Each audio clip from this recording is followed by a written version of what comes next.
Hi, my name's Brandon, and I'd like to walk you through some of the movement shortcuts in Microsoft Excel.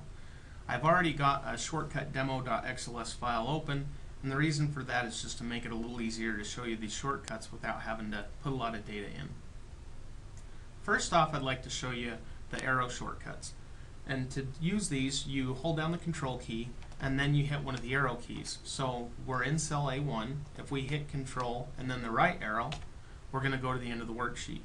If we hit the left arrow while holding down Control, we'll go back to A1. And the same thing's going to happen here if we use the down arrow and Control and then the up arrow. The reason for this is because none of the cells in column 8 or in row 1 had any data in them. If we move to B1 and we hold Control and then the down arrow, we're going to go to B2. The reason for that is because we went from a cell or group of cells with no data in it to the first cell in the direction that we hit the arrow key that has data in it. If we hit Control and then the down arrow again, it's going to go to the last cell with data in it. If we hit down again while holding Control, we go to the end of the worksheet. And that's because there wasn't any more data after B38. Control up will take us back to B38. And then the same holds true for Control right and Control left. Now if we want to just go to cell A1, regardless of where we are in the spreadsheet, we can hit Control and then Home. That will take us to A1. Now if we want to go to the last cell in terms of the last row with data in it and the last column with data in it, we can hit Control and then the End key. That takes us to C38. Now I want to demonstrate something, so I'm going to copy some of this data with Control C and Control V and just kind of put it out there where we can demonstrate how these control arrow functions work. So I'm going to hit Control 1 to go to A1 again. If I go to B2 and I hit Control right, obviously C2 was the last cell with data in it. Hitting Control right again will jump the gap, or the cells that didn't have data in it, and go to the next group that has data in it. So we went all the way to G2. Control right again will take us to H2, Control right again, end of the worksheet. And then Control Home to get back to A1. Now had I been in cell G1 and I hit Control down, it'll take me to G2 just like it did in B. However, when I hit Control down again, it takes us to G14. And the reason for that is, again, we had a continuous column of data. Now we have a blank cell. So it goes to the last cell with data in it. Hitting Control down again, we'll go to the next cell with data in it. Control down, last cell with data. Control down, end of the worksheet because we didn't have any more data. And then Control Home to get back to A1. Now this time, however, when we hit Control N, we're going to see something a little bit different.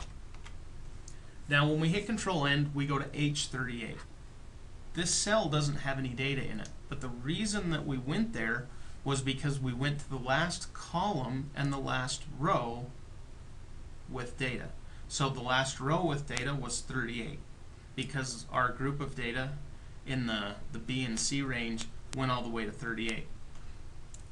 We went to the last column, which was column H, because that was the last column where we pasted our data. So Control Home always goes to A1, Control End will go to the last cell with data in it, or the last row and the last column that have data in it. Okay, so that pretty much covers the arrow keys and the home and end keys. Now, we're all familiar with the page up and page down shortcut, where we can go pretty much one screen down when we hit page down and one screen up at a time when we hit page up. However, if you hold the Alt key down and do this, so Alt and then page down, it moves one screen to the right instead of one screen down. If we hold Alt down and hit page up, it's going to move us one screen to the left instead of one screen up. So page down, one screen down, Alt page down, one screen to the right. page up, one screen up, alt page up, one screen to the left. Okay, the last movement shortcuts that I want to go over are shortcuts for moving between sheets and shortcuts for moving between workbooks. So to move between sheets, we're going to use the page up and page down buttons again, except this time we're going to hold down Control. So if we press Control and hit page down, we're going to go to our last names worksheet. Holding Control down and hitting page down again, we're going to go to the next worksheet, which was the name table worksheet. Control page up, last names, Control page down, the name table.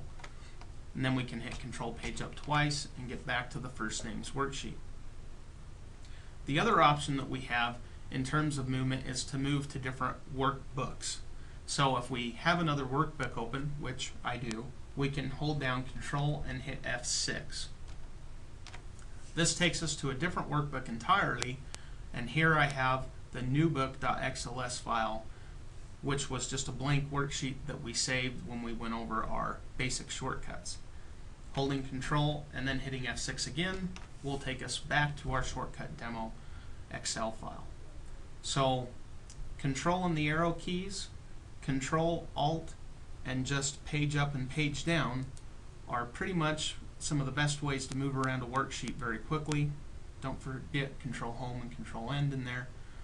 And if you can remember those, you'll look like a little wizard going around Excel. So until next time, good luck.